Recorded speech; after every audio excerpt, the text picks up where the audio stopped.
मेरा नाम सुमन है और मैं यूपी के एक छोटे से गांव से हूँ। मेरे दादाजी गांव के सबसे अमीर आदमी थे। अमीर होने की वजह से मेरे दादाजी की उस गांव में बहुत इज्जत थी। हर कोई उनसे नज़र झुकाकर ही मिलता था, लेकिन वो हर एक के साथ बड़ी दया भाव से पेश आते थे और हर किसी का ख्याल रखते थे। मैं अपने दादाजी, चाचा और चाची के साथ दादाजी की बड़ी हवेली में रहती थी, जहाँ पर मैं सुकून की ज़िंदगी जी रही थी। दादाजी दुनिया की हर खुशी लाकर मेरी झोली में डालते थे। उन्होंने कभी मुझे माँ बाप की कमी महसूस नहीं होने दी थी। चाची भी मुझे माँ की तरह प्यार करती थी और मेरी हर चीज़ का ख्याल रखती थी। दादाजी ने मुझे ये कभी मालूम नहीं पड़ने दिया कि मैं किसकी बेटी हूँ। बचपन से लेकर जवानी तक उन्होंने मुझे इस बात का एहसास तक नहीं होने दिया कि मैं अनाथ हूँ, और उन्होंने मुझे रोड से उठाया था। जब कभी मैं अपने माँ बाप के बारे में दादाजी से बात करती थी तो मेरी बात को टाल देते थे। दादाजी के इतने प्यार के बावजूद मैं अपने माँ बाप को बहुत याद करती थी। मैं उनसे मिलना चाहती थी। 1000 बार मैंने दादाजी से उनके बारे में बात की, लेकिन वो हर बार यही कहते कि सही समय आने पर मैं तुम्हें सब कुछ बता दूंगा। शायद दादाजी मुझे कभी भी ना बताते। एक दिन दादाजी मेरे बारे में बात कर रहे थे। विजय, तुम ही बताओ। सुमन, तुम मुझसे अपने माँ बाप के बारे में पूछती है। मैं उसे क्या बताऊं कि मैंने उसे रोड से उठाया था, किसी ने उसे लावारिस की तरह सड़क पर फेंक दिया था। दादाजी की ये बात सुनने के बाद मेरे सिर पर तो आसमान टूट पड़ा। वहीं खड़े खड़े मेरा सर घूमने लगा था। मैं अपने कमरे में आई और फूट फूट कर रोने लगी कि हे भगवान, पता नहीं मैं किसका पाप हूँ जो मुझे ऐसे रोड पे फेंक गया।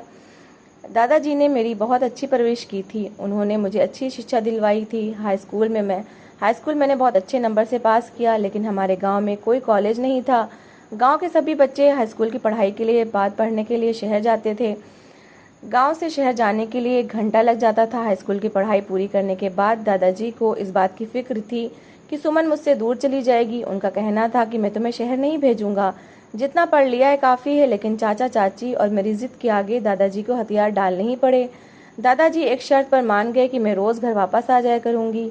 इसलिए उन्होंने मेरे लिए स्कूल बस लगवाई। मैं जो कभी गांव से बाहर नहीं निकली थी, अब शहर की रंगीनियों को देखकर बहुत खुश हुई, क्योंकि मैं कभी शहर नहीं गई थी। गांव की ज़िंदगी और शहर की ज़िंदगी में बहुत ज़्यादा फ़र्क था। आखिर कई सालों की मेहनत से मेरी पढ़ाई पूरी हुई और मैं गांव दादाजी के पास चली गई। मेरे गांव लौट आने पर दादाजी बहुत खुश हुए थे। वो कहते थे, तुम्हारे बिना ये हवेली काट खाने को दौड़ती थी, तुम आई तो ऐसा लगता है कि जैसे बाहर आ गई हो। उस दिन चाची ने मेरे लिए मेरी पसंद का खाना बनाया। चाची के 2 ही बच्चे थे, बेटी प्रीति और बेटा वैभव। दोनों बच्चे मुझसे बहुत छोटे थे। एक दिन मैंने दादाजी से अपनी नौकरी के बारे में बात की कि दादाजी मैं जॉब करना चाहती हूँ। दादाजी बोले, बेटी यहाँ तो एक प्राइमरी स्कूल है, क्या तुम इतना पढ़ लिख कर वहाँ नौकरी करोगी? मैंने कहा, नहीं दादाजी, मैं शहर में नौकरी करना चाहती हूँ। मेरी पढ़ाई का फ़ायदा ही क्या अगर मैं घर में ही बैठी रहूँ। मैं चाहती हूँ कि ऊपर तक जाऊँ और आपका नाम रोशन करूँ। दादाजी बोले, ठीक है बेटी, शहर में मेरा एक दोस्त है, मैं नौकरी के लिए उससे बात करूँगा। इस तरह दादाजी ने अपने जानने वाले दोस्त से मेरी नौकरी के बारे में बात की और मुझे बैंक में एक बहुत अच्छी पोस्ट पर नौकरी मिल गई। मैं नौकरी पाकर बहुत खुश थी। नौकरी मिल जाने के बाद रहने की बहुत बड़ी प्रॉब्लम थी, क्योंकि हमारा कोई रिश्तेदार भी तो शहर में नहीं था जिसके पास मैं रह सकूं। मैंने दादाजी की परमिशन से गर्ल्स हॉस्टल में रहने का फैसला किया, जो कि बैंक से 10 मिनट की दूरी पर था। मैं हॉस्टल से बैंक और बैंक से हॉस्टल रोड पर पैदल चलकर जाती थी। रोड की साइड पर बच्चों का पार्क था, जहाँ पर लोग शाम के समय अपने बच्चों को खेलने कूदने के लिए लेकर आते थे। कुछ दिनों से मैं महसूस कर रही थी कि जैसे कोई मेरा पीछा कर रहा है, लेकिन फिर मैं सोचती कि मेरा वहम भी तो हो सकता है। एक दिन जब मैं बैंक से हॉस्टल जा रही थी तो एक मर्दाना आवाज़ मेरे कानों से टकराई। एक्सक्यूज़ मी, मुझे आपसे बात करनी है।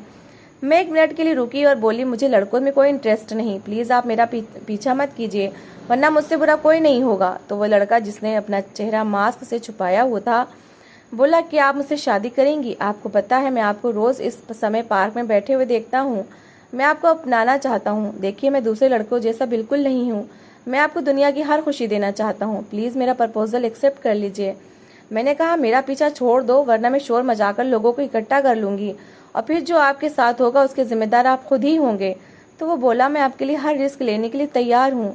मैंने कहा, अपनी बकवास बंद करो, मेरे रास्ते से हट जाओ। उस दिन के बाद से तो ये रोज़ की बात हो गई थी। वो लड़का हर रोज़ मेरे इंतज़ार में रोड पर खड़ा होता और मैं उसे इग्नोर करके गुजर जाती थी, क्योंकि मुझे मर्द ज़ात पर बिल्कुल भी भरोसा नहीं था। मैं किसी ऐसे चक्कर में नहीं पड़ना चाहती थी जिसकी वजह से मेरे दादाजी की बदनामी हो। इसलिए मेरा रोज़ का काम था कि मैं उसे इग्नोर करके गुजर जाती थी। फिर 2-3 दिन से मुझे वो लड़का नज़र न आया तो मुझे अजीब तरह की बेचैनी होने लगी, ऐसे जैसे मेरा कहीं भी मन नहीं लगता था। मैं अपनी इस बेचैनी की वजह नहीं समझ पा रही थी। एक दिन दादाजी का फ़ोन आया और मुझसे बोले, सुमन क्या तुम 1-2 दिन की छुट्टी लेकर घर आ सकती हो?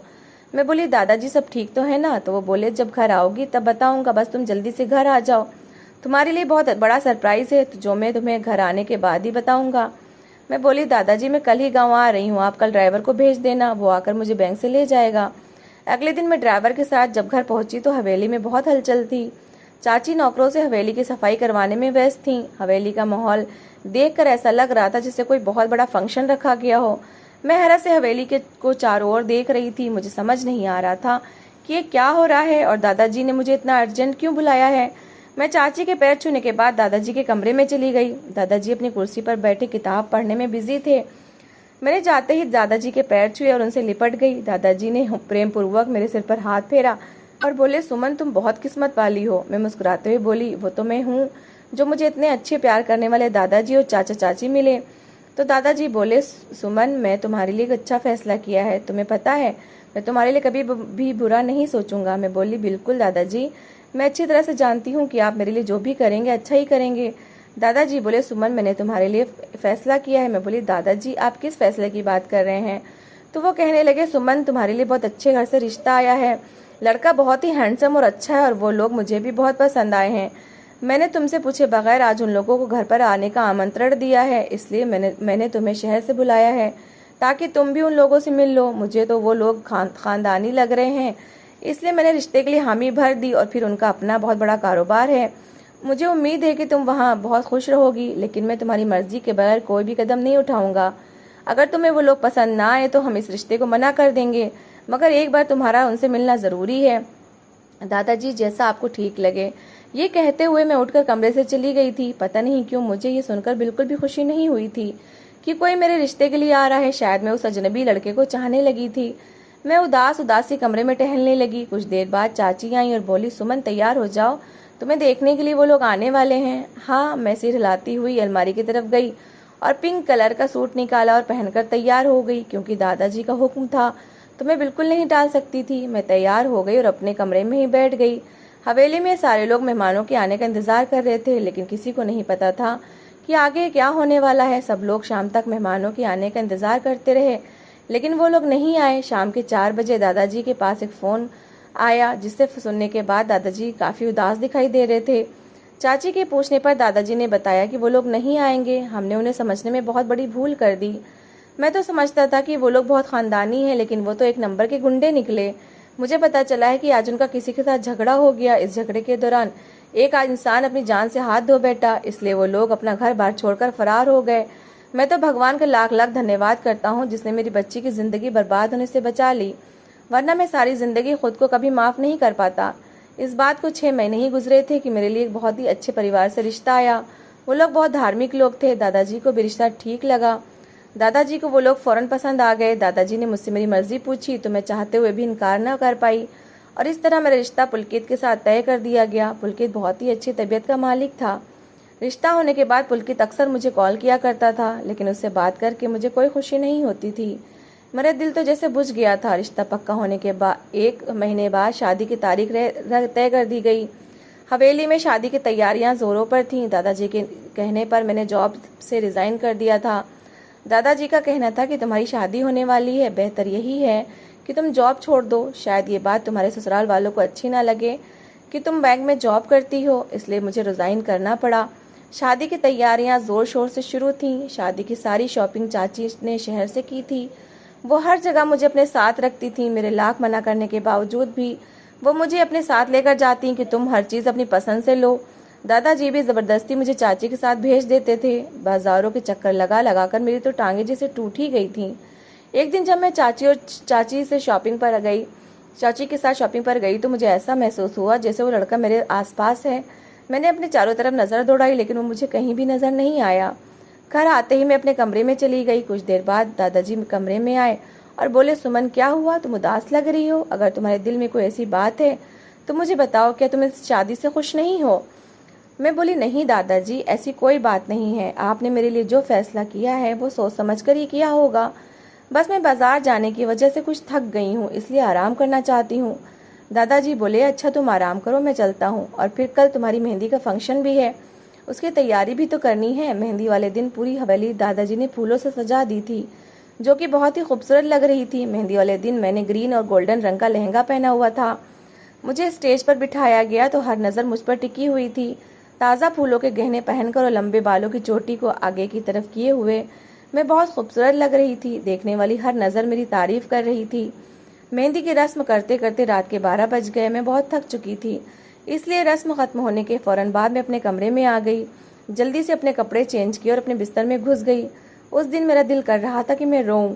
मैंने अंदर से दरवाज़ा लॉक किया और खूब रोई। मैं अपने रोने की वजह तो नहीं जानती थी। इतनी सर्दी होने के बावजूद भी मुझे उस कमरे में घुटन हो रही थी, तो मैं बाहर लॉन में चली गई। लॉन में मैं टहलते टहलते मैं अपने हाथों को देखने लगी, जिन पर पुलकित के नाम की मेहंदी लगी हुई थी। पता नहीं क्यों मेरा दिल उस लापता इंसान के लिए धड़कने लगा था, जिसे मैं जानती तक नहीं थी। मैं यही सोच में गुम थी कि इतने में चाचा लॉन में आ गए और बोले, सुमन तुम इतनी ठंड में यहाँ पर क्या कर रही हो? चलो कमरे में चलो, वरना बीमार हो जाओगी। मैं बोली, आप चलिए, मैं अभी आती हूँ। मेरा कमरे में दम घुट रहा था, इसलिए मैं बाहर आ गई। चाचा मेरे सिर पर हाथ रखते हुए बोले, सुमन बेटा, किस बात की टेंशन ले रही हो? तुम चिंता मत करो, वो लोग बहुत अच्छे हैं। देखना वहाँ जाकर तुम्हें हमारी याद बिल्कुल भी नहीं आएगी। तो मेरी आंखों में आंसू आ गए। चाचा मेरे आंसू साफ करते हुए बोले, पगली रोते नहीं हैं, हमारी दुआ है कि तुम अपने घर में बहुत खुश रहो। मेहंदी के अगले दिन बारात आने वाली थी। बारात वाले दिन मैंने रेड कलर का लहंगा पहना हुआ था। हर कोई कह रहा था कि दुल्हन तो चांद का टुकड़ा लग रही है, दोनों की जोड़ी बहुत खूबसूरत है। शादी के वक्त मैं बहुत रोई। उस वक्त मुझे अपने माँ बाप की बहुत याद आ रही थी। इसमें कोई शक नहीं था कि दादाजी और चाचा चाची ने मुझसे बहुत प्यार किया था। उन्होंने कभी मुझे माँ बाप की कमी महसूस नहीं होने दी थी। फेरों की रस्म पूरी होने के बाद विदाई के समय अचानक दादाजी का बीपी हाई हो गया और वो बेहोश होकर गिर गए।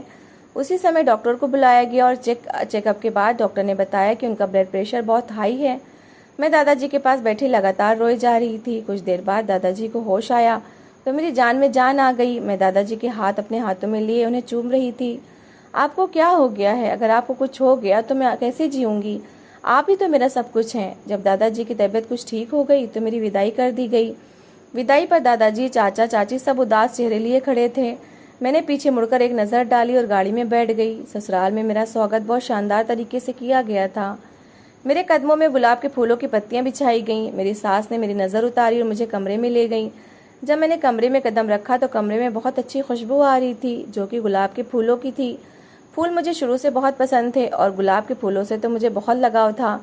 मेरी सास ने मेरा लहंगा सेट करते हुए मुझे बेड पर बिठा दिया और ख़ुद मेरे पास आकर बैठ गई और बोली, देखो बेटा, मैं तुम्हें अपनी बेटी बनाकर लाई हूँ। मैं चाहती हूँ कि तुम इस घर को स्वर्ग बना दो और सबके साथ घुल मिल कर रहो। मेरा बेटा बहुत अच्छा है, वो तुम्हारा बहुत ख्याल रखेगा। मैं बोली, आंटी मैं पूरी कोशिश करूँगी कि मेरी तरफ से आपको शिकायत का कोई मौका न मिले। वो बोली, खुश रहो बेटा, मुझे सुनकर बहुत खुशी हुई। अच्छा मैं चलती हूँ, पुलकित आने वाला है, मैं तुम्हारे खाने के लिए कुछ भिजवा देती हूँ। मैं हाँ में सिर हिलाते हुए मुस्कुरा दी। इससे पहले कि पुलकित कमरे में आता, कमरे की खिड़की से कोई एकदम से कमरे में आ गया। इससे पहले कि मैं उसका चेहरा देखती, उसने अपना चेहरा काले रंग के कपड़े से ढक लिया था।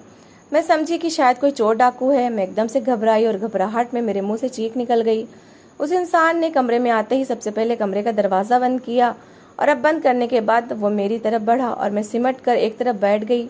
उसने मेरा हाथ पकड़ा और बोला, क्यों की तुमने शादी? अब देखना मैं तुम्हारी ज़िंदगी तबाह और बर्बाद कर दूंगा। मैं तुम्हें किसी के साथ किसी के काबिल नहीं छोड़ूंगा। इतनी तेज़ आवाज़ में बोल रहा था कि उसकी आवाज़ कमरे से बाहर जा रही थी। बाहर से पुलकित लगातार दरवाज़ा खटखटा रहा था। मैंने उस इंसान के आगे हाथ जोड़े कि भगवान के लिए मुझे छोड़ दो। मैं नहीं जानती कि तुम कौन हो और क्यों मेरी ज़िंदगी बर्बाद करना चाहते हो। आखिर मैंने तुम्हारा क्या बिगाड़ा है?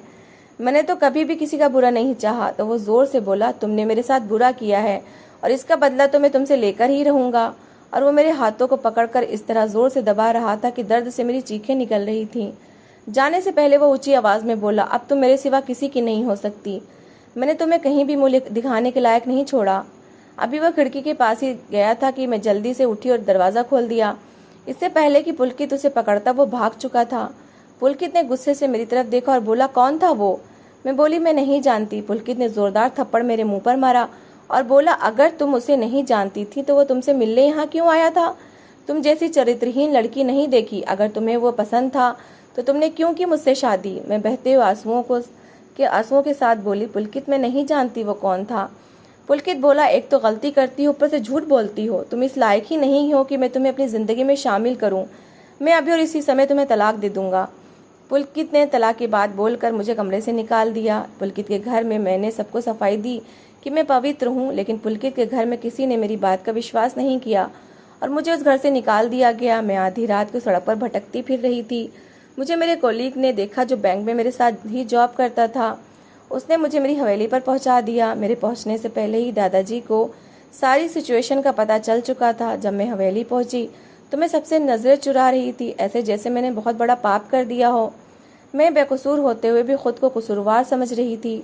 हालांकि मैं कसूरवार नहीं थी, मेरा भगवान जानता था कि मेरी इज्जत सुरक्षित है। दादाजी ने बड़ी तसल्ली से मुझे अपने पास बिठाया और बोले, मुझे पूरी बात बताओ। मैंने दादाजी को सारी बात विस्तार से बताई तो वो बोले, बहुत बदनसीब है वो लोग जिन्होंने तुम पर इल्ज़ाम लगाकर तुम्हें घर से निकाल दिया। और मुझे दिलासा देते हुए बोले, भगवान सब कुछ ठीक कर देगा। ये तो मैं भी जानती थी कि मेरी तलाक के बाद दादाजी टूट चुके थे। वो किसी से नज़र नहीं मिला पा रहे थे कि उनकी पोती की शादी को एक दिन भी नहीं हुआ था और वो तलाक लेकर हवेली में आ बैठी थी। ऐसे दिन गुजरते रहे। मेरी तलाक के बाद हवेली में खामोशी से छा गई थी और ये खामोशी तब खत्म हुई जब मेरे लिए तीसरी बार एक रिश्ता आया। लड़का गवर्नमेंट स्कूल में टीचर था। दादाजी ने उस रिश्ते को ठीक तरह से जाना और मेरे रिश्ते के लिए हाँ कर दी, क्योंकि वो लोग तो लोगों के ताने नहीं सुन सकते थे। उस लड़के का नाम अरुण था। दादाजी ने शादी के समय कुछ गवाहों की मौजूदगी में कोर्ट में हमारी शादी करा दी। मैं भी अपने भगवान की मर्जी में राजी थी। अरुण ने मुझे मोटरसाइकिल पर बिठाया और अपने घर ले गया। जाते हुए मुझे ऐसा महसूस हो रहा था कि जैसे मैं हवेली से बहुत बड़ा बोझ उठाकर ले जा रही हूँ। अरुण का घर बहुत छोटा सा था, हर तरफ गंदगी फैली हुई थी। मैंने जाते ही पूरा घर अच्छी तरह से साफ किया। अरुण बोला, छोड़ो, कल कर लेना, अब तो तुम यहीं हो, एक दिन की दुल्हन हो और तुम आते ही सफाई करने में लग गई हो। मैं बोली, मुझे गंदगी में रहने की आदत नहीं है। शाम के साए ढल चुके थे और अरुण मुझसे बोला, मैं बाहर से खाना लेकर आता हूँ। मैं बोली, नहीं, मैं घर पर ही बना लेती हूँ। लेकिन अरुण नहीं माना और खाना लेने के लिए बाहर चला गया। अभी अरुण को गए 10 मिनट भी नहीं हुए थे कि वही आदमी मुंह पर मास्क लगा एकदम से दरवाज़ा खोलकर अंदर आया और मुझे हाथ से पकड़कर कमरे के अंदर ले गया और दरवाज़ा बंद कर दिया। उसने मेरी आस्तीन फाड़ दी और चीख कर बोला, मैंने तुमसे कहा था ना, मैं तुम्हें अपने अलावा किसी और का नहीं होने दूंगा। मैंने उससे कहा, मुझे जीने दो, पहले भी तुम्हारी वजह से मेरा घर बर्बाद हो चुका है। इतनी देर में अरुण वहां आ गया, जो जोर जोर से दरवाज़ा पीटने लगा। सुमन, दरवाज़ा खोलो, अंदर कौन है? उसने एकदम से दरवाज़ा खोला। अरुण उसकी तरफ लपका, अरुण को धक्का देकर गिरा दिया और खुद भाग गया। मेरे फटे हुए कपड़े देखकर अरुण बोला, क्यों की मुझसे शादी उसी से कर लेती जिसके साथ रंगरलियां मना रही थी। मैं बोली, अरुण, मेरी बात पर यकीन करो, उस इंसान ने पहले भी मेरा घर बर्बाद कर दिया था और अब भी मेरा घर बर्बाद करना चाहता है। मेरे और उसके बीच ऐसा कुछ भी नहीं हुआ है। मैं तुम्हें यकीन दिलाती हूँ कि मैं गंगा की तरह पवित्र हूँ। वो बोला, तुम जैसी औरतें पता नहीं कितनी झूठी बातें बता देती हैं। अरुण ने भी उसी समय मुझे तलाक दे दी और घर से निकाल दिया। मेरा दिल कर रहा था कि मैं खुद को ख़त्म कर लूं। मुझे समझ नहीं आ रहा था कि मैं कहाँ जाऊं। मैं बार बार अपने फटे हुए कपड़ों को छुपा रही थी। मैं रोड पर जा रही थी और जाते जाते मेरी नज़र अदालत पर पड़ी। मुझे लगा कि शायद यहाँ से मुझे इंसाफ मिल जाए और वो मुजरिम पकड़ा जाए। मैं सीढ़ियाँ चढ़ के ऊपर चली गई, अंदर चली गई। अंदर एक केस की पेशी चल रही थी। अंदर जाते ही जज साहब से बोली, जज साहब, मुझे इंसाफ चाहिए। कुछ लोग मुझे पागल समझकर अदालत से बाहर घसीटने लगे। मैं जज के पैर पड़ती हुई बोली, जज साहब, मुझे इंसाफ चाहिए। अगर आपने मेरा मुजरिम ना पकड़ा तो मैं भगवान के दरबार में आपकी शिकायत करूंगी।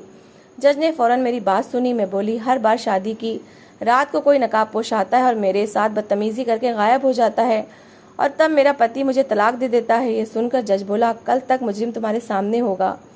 मैंने रात अदालत के बाहर गुजारी और अगली सुबह मैं फिर अदालत के अंदर थी। मेरे और जज के सिवा कमरे में कोई नहीं था। जज बोला, मैं तुमसे माफ़ी मांगना चाहता हूँ। ये सारा किया धरा मेरे भाई का है। वो तुमसे बहुत प्यार करता था। तुम्हारी मोहब्बत में ही उसने तुम्हारा घर दूसरी बार उजाड़ दिया।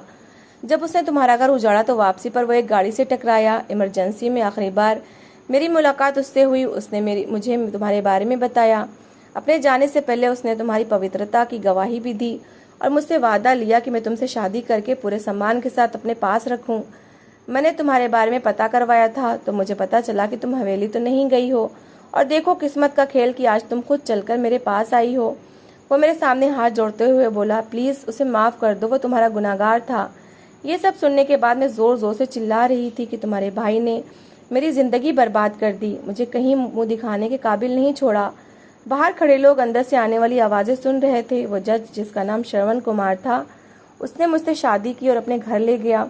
शादी के बाद मैं अपने दादाजी से मिलने गई और अपने साथ जो हुई थी वो सारी घटना दादाजी को सुना दी। मैंने और दादाजी ने उस इंसान को माफ़ कर दिया जिसने मेरी ज़िंदगी के साथ इतना बड़ा खेल खेला था। बाद में मुझे पता चला कि ये वही इंसान था जो बैंक की वापसी से मेरा पीछा किया करता था। मैंने उसे माफ़ कर दिया। आज मैं श्रवण के साथ एक खुशहाल और अच्छी ज़िंदगी जी रही हूँ। इतना अच्छा जीवन साथी मिलने के बाद मैं अपनी पिछली ज़िंदगी को भूल चुकी हूँ और अपनी ज़िंदगी में श्रवण के साथ मगन हो गई हूँ। तो दोस्तों, कैसी लगी आपको मेरी ये कहानी? अगर आपको कहानी अच्छी लगी हो तो प्लीज़ कमेंट बॉक्स में ज़रूर बताइएगा और इस कहानी को लाइक करिएगा, चैनल को सब्सक्राइब करिए ना भूलिएगा। तो मिलते हैं ऐसी ही एक मोटिवेशनल कहानी के साथ। Thanks for watching.